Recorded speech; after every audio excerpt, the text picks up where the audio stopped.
नमस्कार साथियों, स्वागत है आपका सिविल लक्ष्य एकेडमी के Chhattisgarh daily current affairs programme में। तो पहला प्रश्न है, प्रोजेक्ट वीर गाथा 3.0 किससे संबंधित है? तो इसका सही जवाब है ऑप्शन ए, देश के वीर जवानों से संबंधित कार्यक्रम और सम्मान से है। ठीक है, और ये जो है स्कूलों में चलाया जा रहा है ना। स्कूलों में जो तीसरी से लेकर 10वीं तक के बच्चे हैं, तीसरी से लेकर 12वीं तक के बच्चे, इन सभी को जो हमारे वीर शहीद रहे हैं, जो आज़ादी स्वतंत्रता की लड़ाई में लड़े हैं या से देश की रक्षा करते हुए शहीद हुए हैं, उनकी गाथाओं के बारे में विभिन्न कार्यक्रम प्रतियोगिताएं आयोजित कराई जा रही हैं स्कूलों में, और बच्चों को सम्मानित किया जा रहा है जो अच्छे परफॉर्म कर रहे हैं इसमें। ठीक है, तो प्रोजेक्ट वीर गाथा 3.0 जो कार्यक्रम है, ये वीर जवानों से संबंधित कार्यक्रम है और सम्मान है। ठीक है, इसको याद रखना है, और ये भी याद रखना है कि ये छत्तीसगढ़ के स्कूलों में चलाई जा रही योजना है। नेक्स्ट क्वेश्चन है, मुख्यमंत्री स्वल्पाहार योजना किस जिले में लागू की गई है? तो इसका सही जवाब है सुकमा जिले के छिंदगढ़ विकास खंड में। ठीक है, ये मुख्यमंत्री स्वल्पाहार योजना शुरू की गई है। इसमें मुख्यमंत्री जी ने इसका उद्घाटन किया है। इसके इसका यानी मतलब कह सकते प्रावधान ये है कि जो आपका प्रत्येक दिवस पड़ता है हफ्ते का, उसमें अलग अलग वैरायटी का नाश्ता कराया जाएगा किनको, बच्चों को। जैसे कि किसी दिन पोहा बना दिया जाएगा, किसी दिन कुछ और नाश्ता बनाया जाएगा। इस तरीका का पौष्टिक नाश्ता भी प्रदान किया जाएगा बच्चों को। आप अगर ये याद करें तो मुख्यमंत्री श्री भूपेश बघेल जी ने ऐसा ही कुछ कार्यक्रम कोविड के पहले लाने का प्रयास किया था। कोविड आ जाने के कारण वो सारे ठंडे बस्ते में चल गए। जैसे कि अमृत दूध योजना जो थी, जिसमें दूध पिलाया जा रहा था, सोया चिक्की जो खिलाया जा रहा था बच्चों को, है ना। ये सारा जो है योजना पहले ही से लाने का प्रयास किया गया था कि जो गवर्नमेंट स्कूल हैं, है ना, उनकी रौनक को वापस लाया जा सके, उनमें पुनः ये कह सकते हैं एनर्जी भरा जा सके, क्योंकि गांव गांव में अब प्राइवेट स्कूल खुल गए हैं। तो ज़्यादा सुविधाएं अगर गवर्नमेंट स्कूल में मिलेंगी तो ऑब्वियस सी बात है कि बच्चों की संख्या गवर्नमेंट स्कूल में स्थायी बनी रहेगी और बढ़ेगी भी। नेक्स्ट क्वेश्चन है, 2023 में दादा साहब फाल्के पुरस्कार 2021 किसे प्रदान किया गया है? हाँ, 2023 का दादा साहब फाल्के पुरस्कार है और यह प्रदान किया गया है 2021। सॉरी, उल्टा बोल दिया मैंने, है ना। यानी 2021 का दादा साहब फाल्के पुरस्कार 2023 में प्रदान किया गया है। और किसे प्रदान किया गया है? वहीदा रहमान जी को। वहीदा रहमान जी को 2023 में, यानी अभी हाल ही में, दादा साहब फाल्के पुरस्कार 2021 प्रदान किया गया है। और इसकी घोषणा की है केंद्रीय सूचना प्रसारण मंत्री, है ना, अनुराग ठाकुर जी ने। ठीक है, तो इसको याद रखना है। और जो वहीदा रहमान हैं, ये विभिन्न फिल्मों में काम कर चुकी हैं।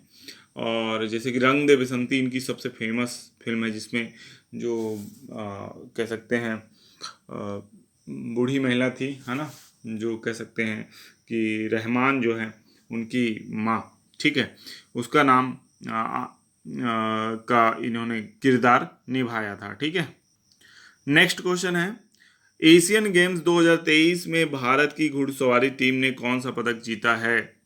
तो इसका सही जवाब है गोल्ड मेडल। तो एशियन गेम्स 2023 में भारत का लगातार अच्छा प्रदर्शन जारी है। पहले तो भारत की भारत की जो वुमेन्स क्रिकेट टीम है, उन्होंने आप कह सकते हैं गोल्ड मेडल जीता है। अब घुड़सवारी टीम जो है भारत की, उसने भी गोल्ड मेडल जीत लिया है। ठीक है, इसके अलावा कई ब्रॉन्ज मेडल और आपके कह सकते हैं सिल्वर मेडल भी हमने जीते हैं, लेकिन हम यहाँ सिर्फ गोल्ड की अभी बात कर रहे हैं। नेक्स्ट क्वेश्चन है, किस राज्य में हुक्का बार पर प्रतिबंध लगाया गया है? तो इसका सही जवाब है हरियाणा। हरियाणा राज्य में हुक्का बार पर प्रतिबंध लगा दिया गया है। ठीक है, कहने का मतलब है कि हुक्का जो बार के रूप में चलाया जाता है, जिसमें यानी अब नशा किया जाता है हुक्के के थ्रू, और ये चलन हमारे एरिया में नहीं है, छत्तीसगढ़ में नहीं है, लेकिन हरियाणा, यूपी, पंजाब, यहाँ पे आपको हुक्का बहुत देखने को मिलेगा, मूवीज़ में भी आप देखते होंगे, राजस्थान में भी है, ठीक है, मध्य प्रदेश के कुछ क्षेत्रों में है, लेकिन छत्तीसगढ़ में इसका चलन काफ़ी कम है, ठीक है। और तंबाकू किसी भी रूप में अगर आप सेवन करते हैं तो आपके लिए जानलेवा सिद्ध हो सकता है। तो इसीलिए हरियाणा सरकार ने ऐसा किया है।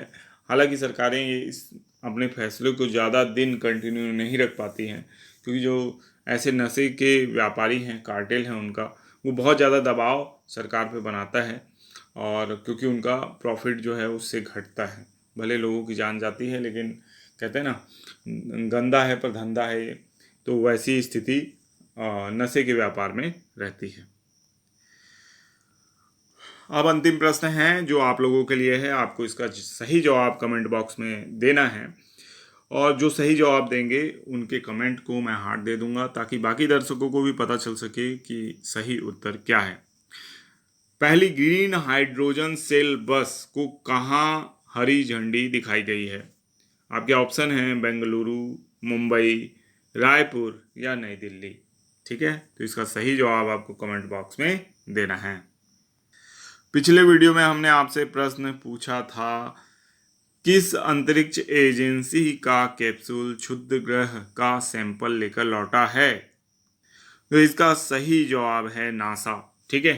तो नासा का जो अंतरिक्ष कैप्सूल है ना, अंतरिक्ष कैप्सूल क्षुद्र ग्रह का सैंपल लेकर लौटा है, ठीक है। इसरो ने अभी क्षुद्र ग्रह के लिए कोई भी ऐसा मिशन नहीं चलाया है, तो इसरो जिन्होंने भी जवाब दिया था वो सही नहीं है ना।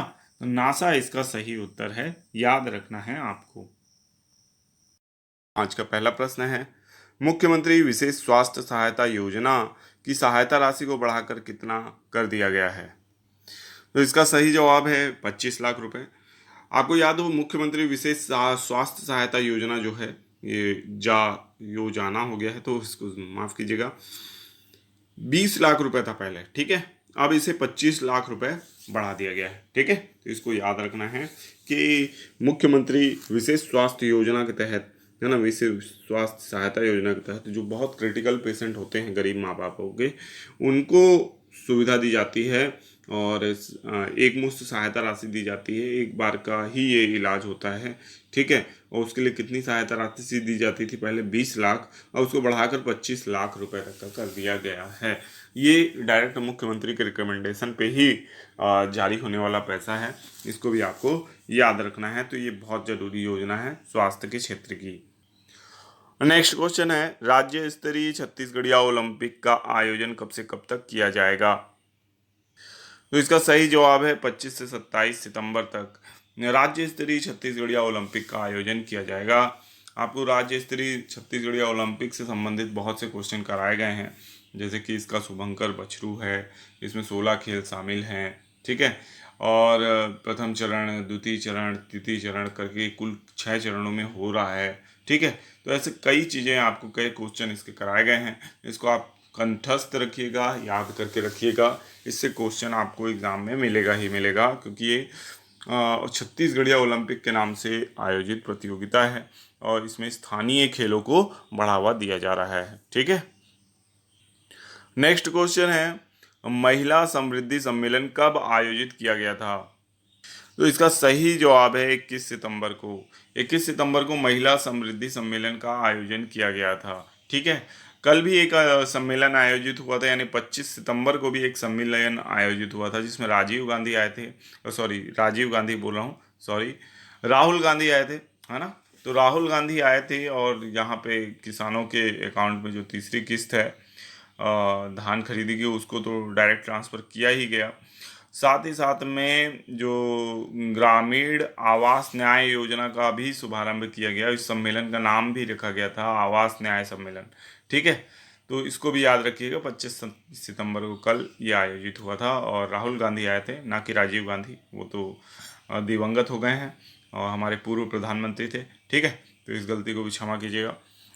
नेक्स्ट क्वेश्चन है, स्टैच्यू ऑफ वननेस कहाँ स्थापित किया गया है? नेक्स्ट क्वेश्चन है, स्टैच्यू ऑफ वननेस कहाँ आयोजित किया गया, कहाँ स्थापित किया गया? तो ये ओमकारेश्वर में स्थापित किया गया। ओमकारेश्वर यानी एमपी में है, ठीक है। और यहाँ पे शंकराचार्य जो हैं उनके बाल रूप की प्रतिमा स्थापित की गई है 108 फीट ऊंची। और ये जो है 12 वर्ष के जो बाल शंकराचार्य हैं, यानी बाल अवस्था में से जो बाल रूप शंकराचार्य है उसको स्थापित किया गया है। ठीक है।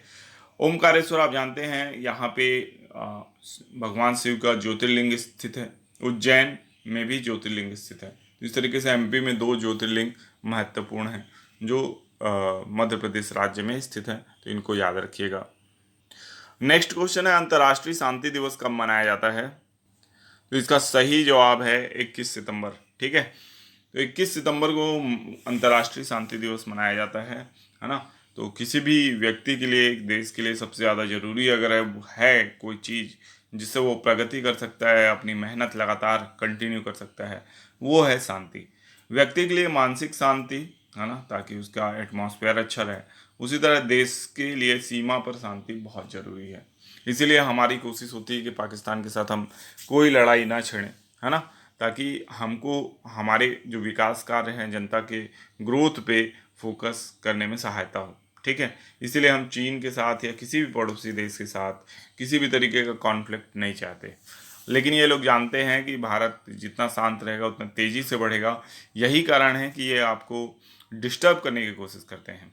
ठीक है। आपके जीवन में भी ऐसे पाकिस्तान और चीन होंगे, इनसे बच के रहिएगा। नेक्स्ट क्वेश्चन है, पीएम नरेंद्र मोदी ने कहाँ अंतर्राष्ट्रीय क्रिकेट स्टेडियम का शिलान्यास किया?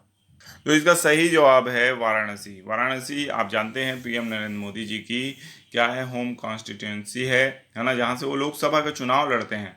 तो वाराणसी में ही अंतर्राष्ट्रीय क्रिकेट स्टेडियम का शिलान्यास किया गया। आप जाके देखिए, वाराणसी में जो काशी विश्वनाथ मंदिर कॉरिडोर बनाया गया है, क्या भव्य कॉरिडोर है। किस तरीके से जो गंगा नदी का तट है उसको वहाँ साफ किया गया है, और देखते ही बनता है नज़ारा। अगर आप पहले कभी गए होंगे 2000 के दशक में या 2010 के दशक में, और आज जब 2020 के दशक में आप वहाँ जाएंगे तो आपको समझ में आएगा कि पहले से बहुत ज़्यादा अंतर आ गया है। वाराणसी में साफ़ सफाई में, व्यवस्था में, शहर की सुंदरता में बहुत ज़्यादा अंतर आया है।